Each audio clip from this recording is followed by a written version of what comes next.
저는 서울에서 거주 중인 30대 초반의 여자입니다.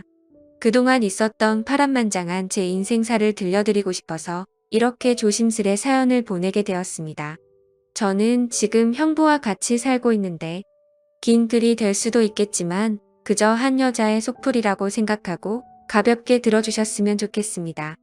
저에게는 2살 차이가 나는 친언니가 한 명 있습니다.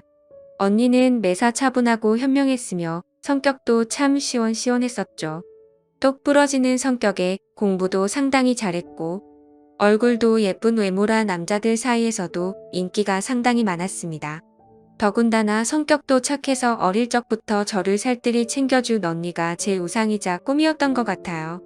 나이는 겨우 2살 차이밖에 안 되지만 어릴 적부터 언니는 제게 상당히 커다란 존재였던 것 같아 말을 잘 따르곤 했습니다. 공부를 상당히 잘하던 언니는 서울의 좋은 대학에 입학하게 되었고 그로 인해 서울에서 혼자서 자취를 시작하게 되었습니다. 그때 당시 저는 혼자 나가서 자취하며 사는 언니가 그렇게 부러울 수가 없었죠. 공부도 잘하고 대학도 좋은 곳에 가는 언니를 동경하며 저도 언니를 따라가기 위해서 이를 악물고 정말 공부를 열심히 했었습니다. 그러다 보니 저도 곧잘 성적이 잘 나왔고 그 덕분에 언니와는 다른 학교지만 나름 서울에 있는 괜찮은 4년제 대학교에 입학을 하게 됐습니다. 저는 너무 행복하고 신났었죠. 그렇게 꿈에 그리던 언니와의 자취 생활과 대학 생활이 너무 기대가 되었습니다.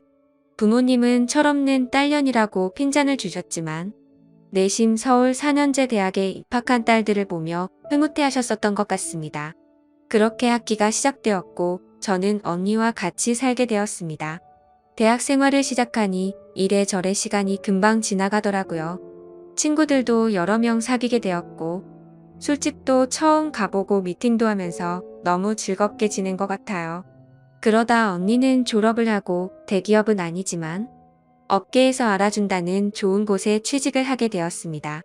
그리고 얼마 뒤 지금의 형부를 만나게 되었네요. 언니보다는 2살 위였으니 저하고는 4살 차이가 나는 남자였고 언니와 소개팅으로 만났다고 들었습니다. 처음 만났을 때 환하게 웃으며 내가 연희의 동생이야? 라고 말하던 게 정말 엊그제 있었던 일처럼 생생합니다. 저는 언니와 같이 살고 있었기 때문에 형부와는 자주 만났어요.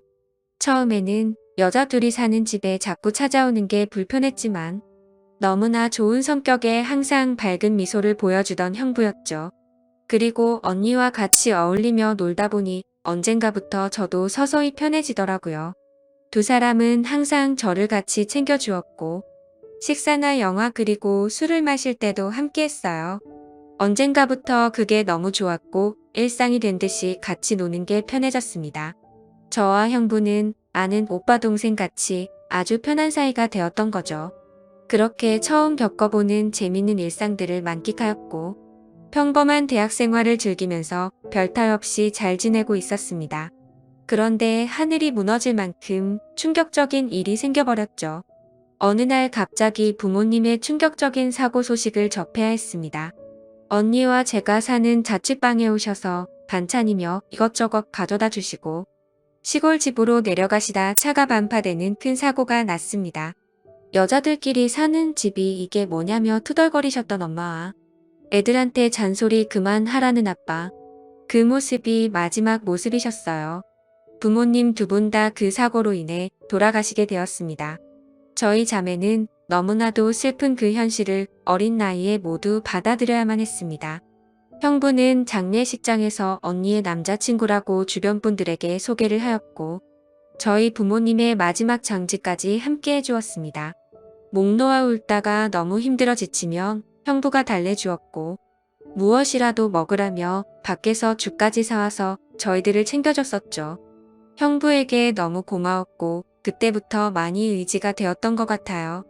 그렇게 부모님을 보내드리고 나니 저희는 졸지에 고아가 되어버린 거나 마찬가지인 상황이 되었습니다. 그렇게 힘든 시기에 겨우겨우 버티면서 대학 생활을 마치고 졸업을 하게 된 저에게도 어느 날 한 남자가 다가오게 되었습니다. 이 남자가 바로 제 전 남편입니다. 부모님이 돌아가시고 형부와 언니에게 많이 위로받고 기대면서 살았지만 그걸로 제 마음이 채워지기에는 부족했었나 봐요. 자상하게 다가와서 제 말을 잘 들어주던 그 남자와 연애를 하게 되었고 저는 자연스럽게 그 남자에게 제 삶을 기대고 많이 의지하게 되었었죠.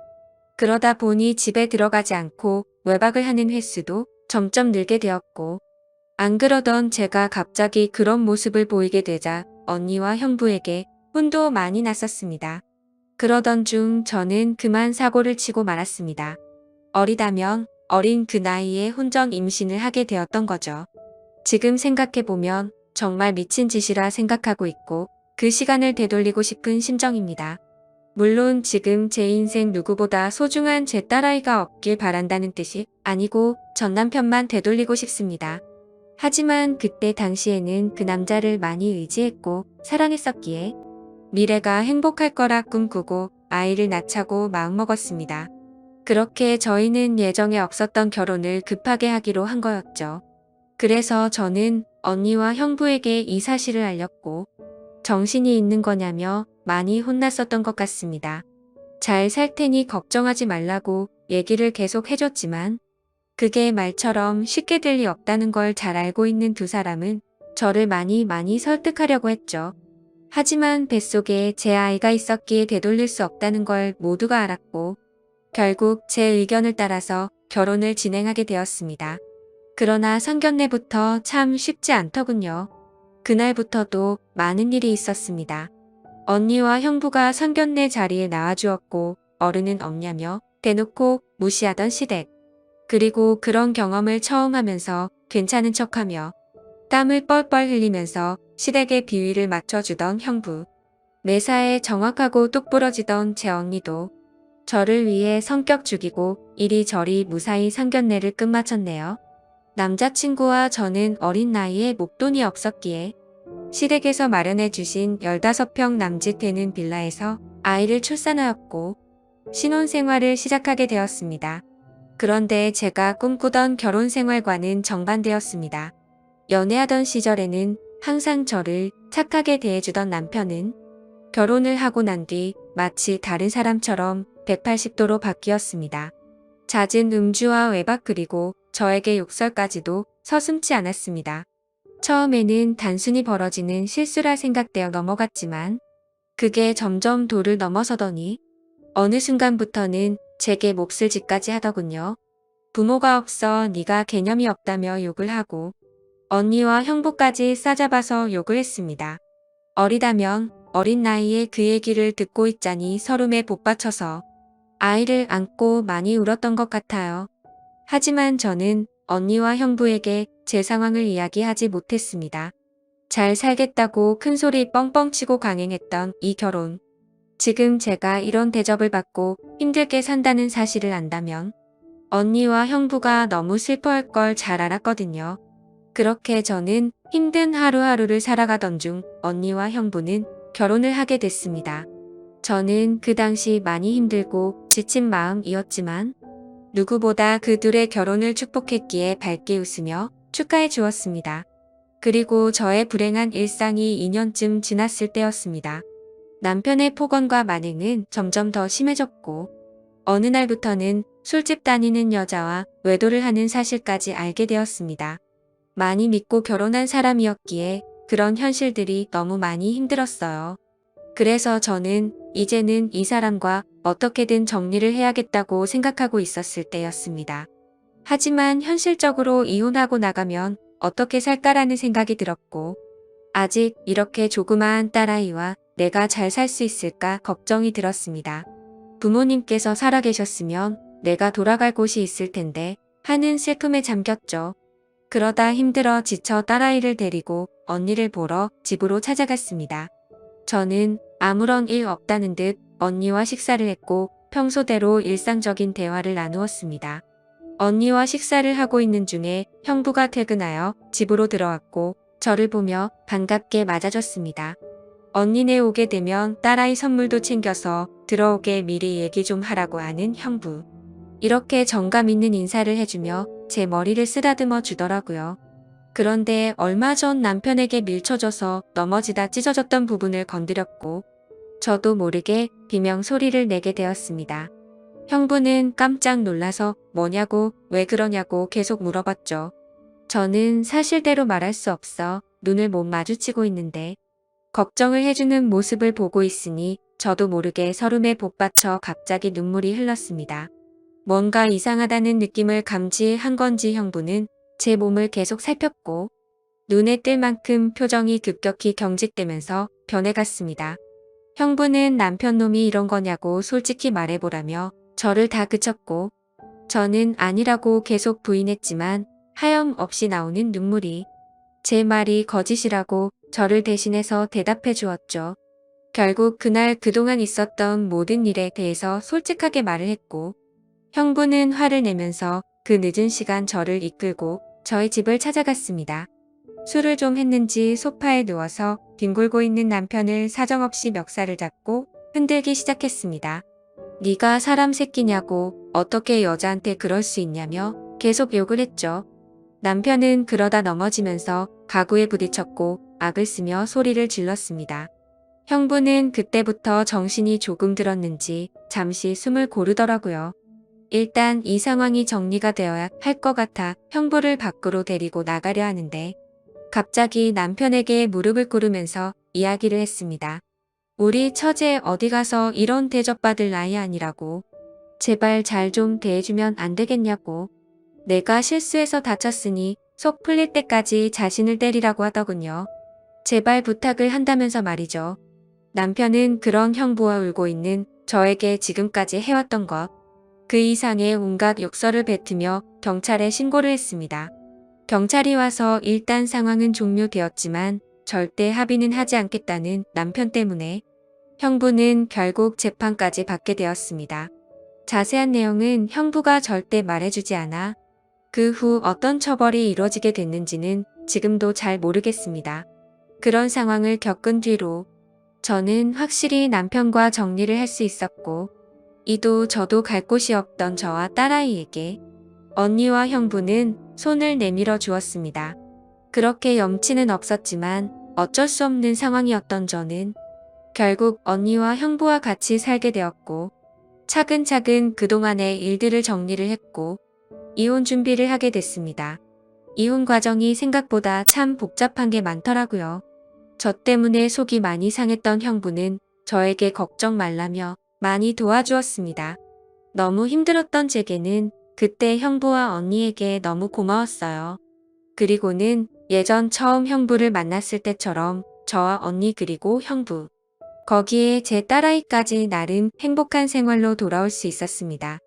딸아이는 아주 어려서 그간의 일들을 전혀 인지하지 못합니다. 마냥 이 상황이 당연한 일상인 듯 해맑게 커가고 있었습니다. 어쩌면 다행이었죠. 이때쯤 아이가 3살이 되어 어린이집에 보낼 수 있었고 저도 작지만 경제활동을 할 수 있게 되었습니다. 전공을 살려 작은 디자인 업체 취직을 하게 되었어요. 이 회사가 프리랜서처럼 집에서도 일을 할 수 있었기에 아이를 키우는 저에게는 딱 알맞은 직장이었거든요. 급여는 그리 많지 않았지만 빨리 목돈을 모아서 이 집에서 독립하기 위해 이 악물고 일했던 것 같습니다.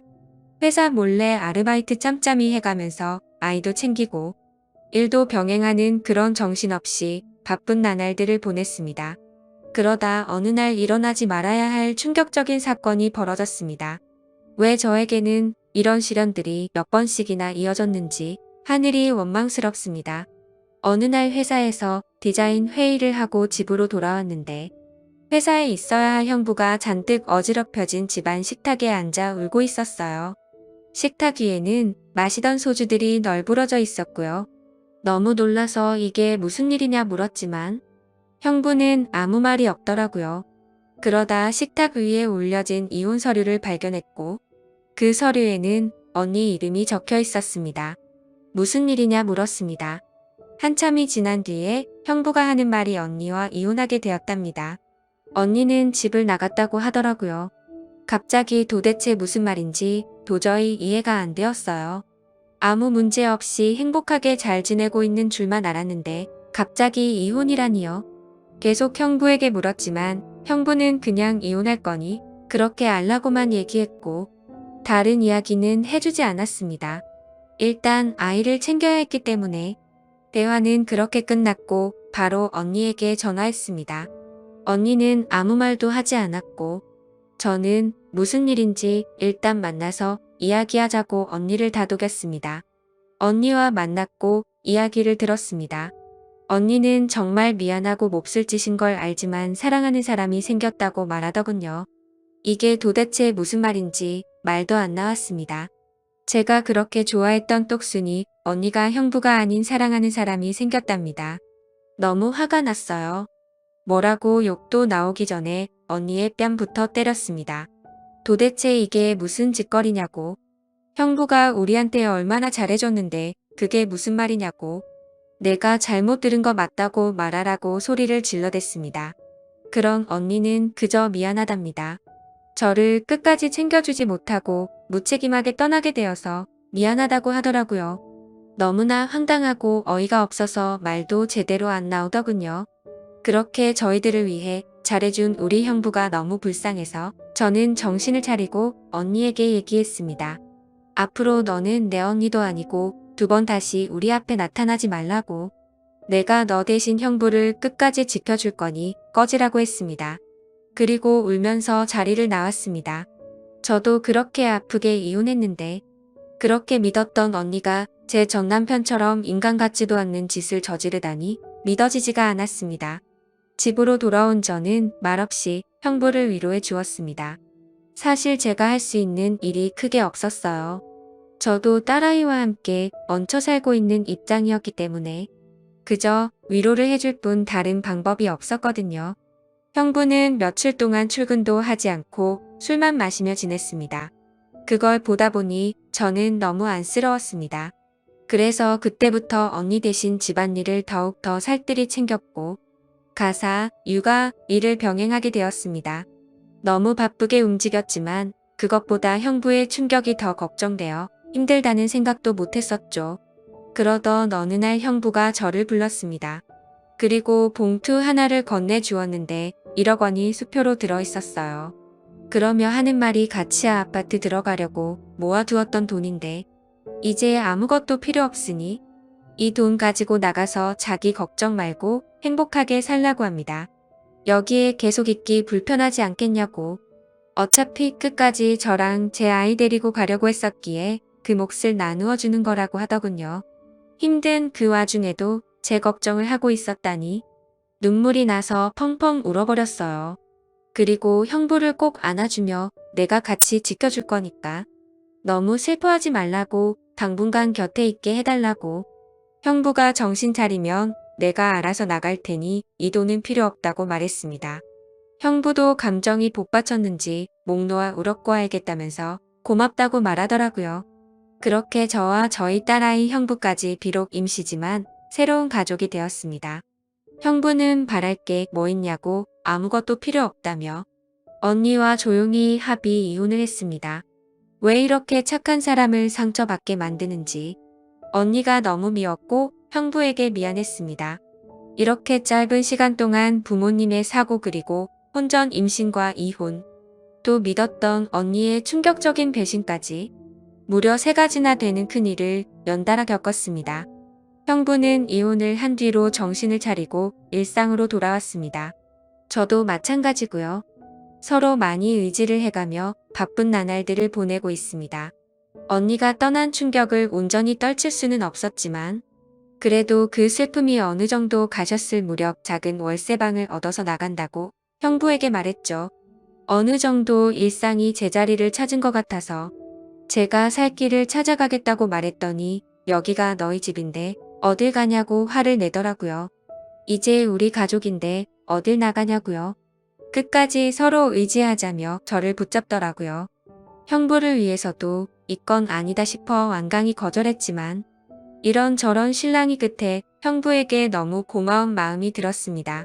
결국 저는 형부의 손을 놓을 수 없었습니다. 저희는 서로 상처받은 사람들이 만든 이상한 가족 구성원이 되었지만 나름 행복하게 잘 살고 있습니다. 지금은 전에 살고 있는 곳보다 조금 더 좋은 아파트로 이사도 했고요.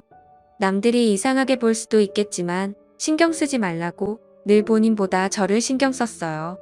아이 유치원 행사에도 애비 없는 자식 소리 듣지 않게 하려고 아빠처럼 참여해주고요.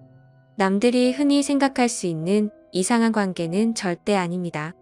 사실 저조차도 나름 소소한 행복을 느끼며 사는 이 순간이 영원할 것 같진 않습니다. 언젠가는 저도 형부와 떨어져 이곳에서 떠나야 할 거라 생각하고 있고요. 그래도 지금 당장은 현재에 충실해서 행복하게 지내보려고 합니다. 길다면 긴 시간에 많은 일들을 모두 담아 보려다 보니 많이 횡설수설한 것 같네요. 제 이야기 들어주셔서 감사드립니다.